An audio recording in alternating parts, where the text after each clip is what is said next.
नाशिकला जायचंय म्हणून वांगे तोडून देते मी. छान हिरवे वांगे आलेले आणि चिक्कूच्या झाडाला चिक्कू पण आलेले. हा फांटे मोडले आहे. चिक्कू बरे झाले यावेळेस ना, फुलंही बरे झाले. मागच्या वेळेस कच्चे तोडून दिले, ते कुठं पिकले, खराब होऊन गेले. नाही तर मग वरतीच राहिले तरी पिकून जाताना.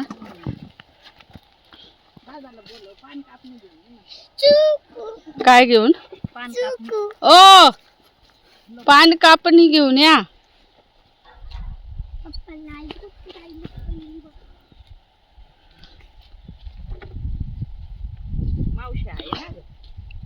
हा मग येते ना.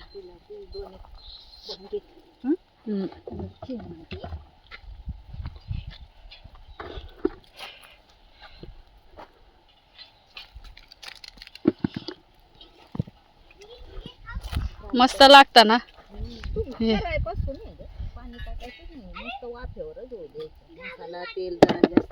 यावेळेस मग वांगे खाऊन खाऊन कंटाळा आला सर तुम्हाला. हा 2 दिवस केले, एक दिवस भरीत, एक दिवस भाजी.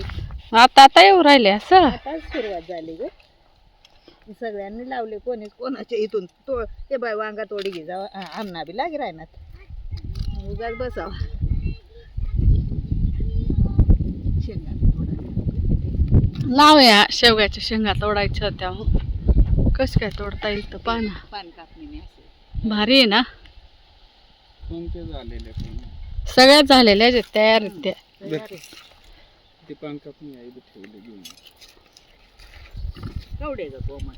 बस होते, बस राहू दे तुम्हाला.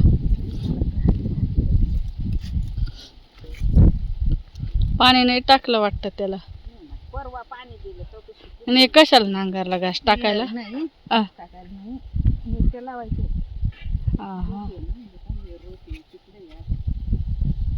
म्हणून आई आकडा द्यावं, शेवगाचे शेंगा काढायचे. आकडा दे. काय करायचं सगळं काढून त्याला मीठ लावून लाडू बनवून ठेवायचे प्लास्टिकच्या पिशवीत. इमली पाच झाले.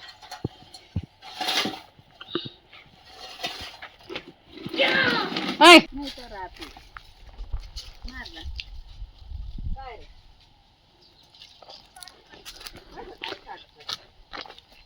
लाग झाले असेल गाडी. बरं मला यायचं कोणाला. चला यांना शाळेत घेऊन जात, सारखं घेऊन जा. चला शाळेत.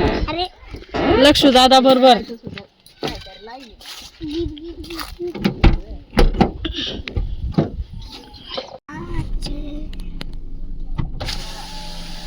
चला येऊ. हा या, अजून एका चक्कर मारा. हा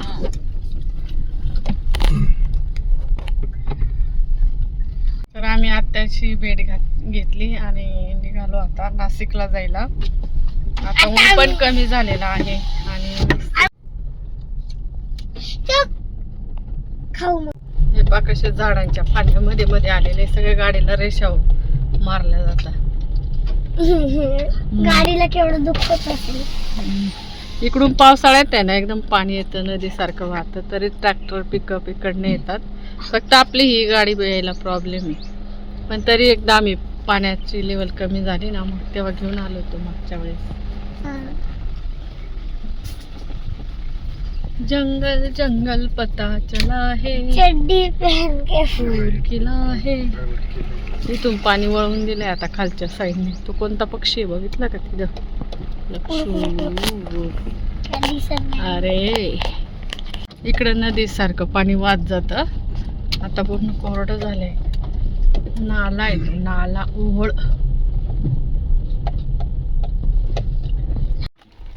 आपली गाय कोणती आता? जीवो साबण पोरगा मी.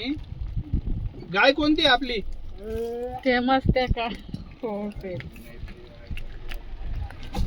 त्याला नाही, त्याला वाटलं ते बैल बाजूला करा. गाय कोणती आपली? जीव दादा गाय कोणती आमची? आमची गाय कोणती आता? जी गाय कोणती गाय? जी बाऊसाबळेची गाय कोणती आहे? आमची कोणती आहे? हा गावठी. इथं कुठे पण नाही ती? का? आहे का? तुम्ही चला. आटले बर बर जाऊ ते ना गाव किचन जाऊ दे बर बाजू कर. त्यांना वाटलं बाजू. हे बाय गाई चरून आता घरी चालल्या लक्ष द्यायचं त्याच्या घरी. आता सायंकाळची वेळ होते ना. सकाळी ह्या कुठे जाता माहितीये का? डोंगराला जातात. आणि ते बाबा आहे ना सगळ्या गावकीच्या गाया चरायला नेतात चरायला झालं चरायला नेतात आणि पुन्हा संध्याकाळी घेऊन जातात. आम्ही आमची गाय यांच्याकडेच दिलेली नाव. ही पाहिजे आपली गाय पांढऱ्याच्या तोंडावर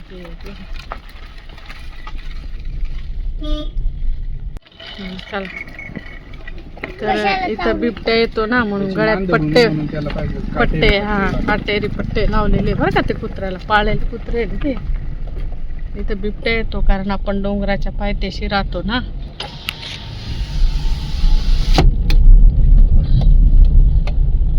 तर चला आता आम्ही दैंदुले गावातून आणि मग चाललोय नाशिकला. तिकडनं पण रस्ता आहे पण तिकडून जायला थोडा अडचण आहे. समोरची गाडी आली का जरा तिकडून लवकर म्हणजे डायरेक्ट डांगसोनाच्या बाहेर निघतो. आता दैंदुले गावातून डांगसोना मग असं जाणार. इकडनं मोठा रस्ता आहे ना. त्या दैंदुल्याच्या रस्त्याचं काम चालू आहे ब्रिजचं. या गावाला आहे ना प्रथम पारितोषिक मिळालेले पैसे मिळालेले. त्या पैशांच्या याच्यातच हे काम चालू आहे. इकडं मोठा पूल आहे. हा जुना पूल आहे ना. आता याला खूप वर्ष झाले या पुलाला. हा बघा 30+ एकदम रुंदीकरण 30 काय 40+ माझ्या वयाच्या आहे अगोदरपासून आहे ना. उंच आहे फक्त तो छोटा आहे ना. आणि जुना आहे. जुनं बांधकाम आहे ना त्याच्यामुळं मग आता इकडे दुसरं बांधकाम चालू आहे. तर दैंदुले गावात दैंदुले गावामध्ये हाडवैद्य आहे.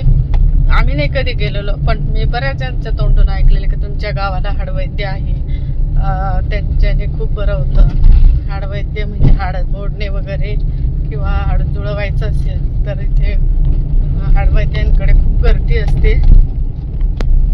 आणि असं ऐकलेलं आहे. आम्ही नाही गेलेलो. ते गावात असतात आणि आम्ही असतो मळ्यात. वैद्य आहे ते हाड वैद्य आहे.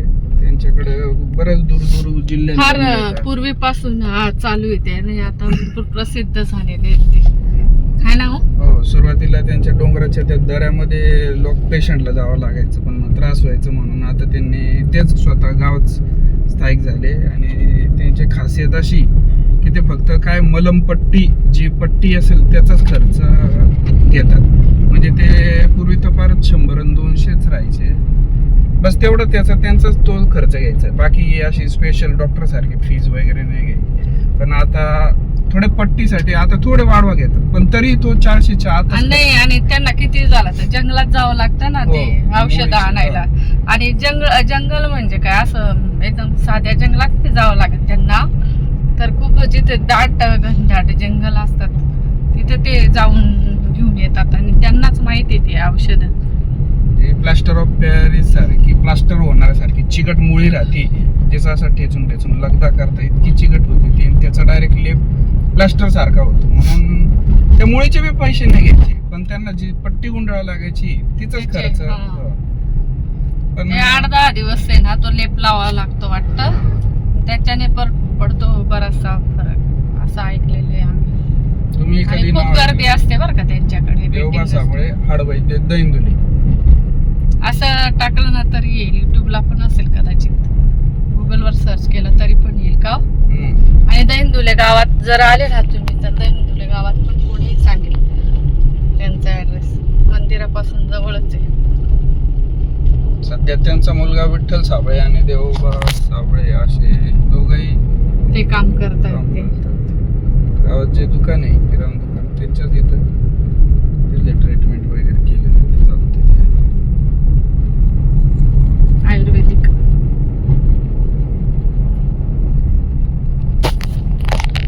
एक ना बदामाच्या शेपच्या आंब्याचं झाड आहे ते तुम्हाला दाखवते मी.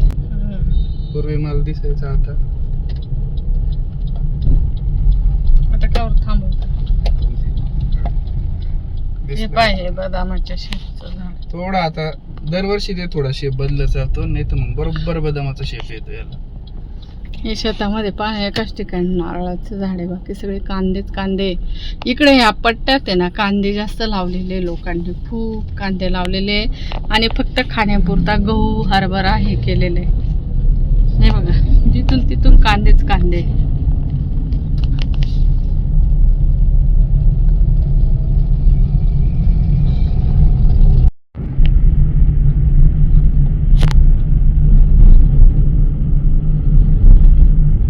महादेव मंदिर आहे इथे.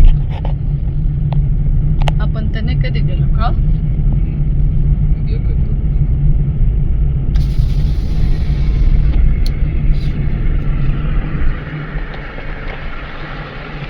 आम्ही आलोय नाकोडा नर्सरी आलेलो आहे. ही गव्हर्नमेंटचं आहे आणि आम्हाला काही झाडं घ्यायचं आहे म्हणून आम्ही इथे व्हिजिट केली आहे. नाशिकला जाता आता ते काही रोपं लावायची म्हणून त्याच्यासाठी त्यांनी पिशव्या भरून ठेवलेल्या आहे किंवा रोपं लावले असतील.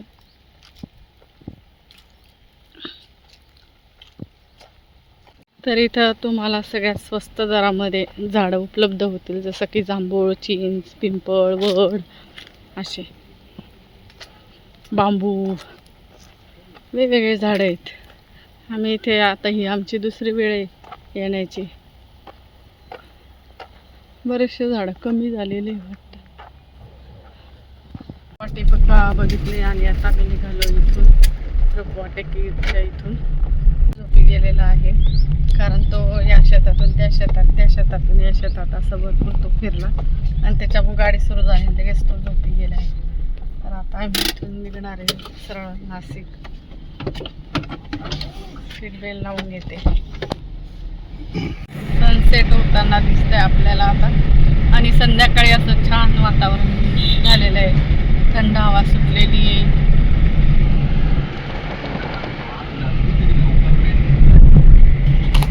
ते बघा सनसेट.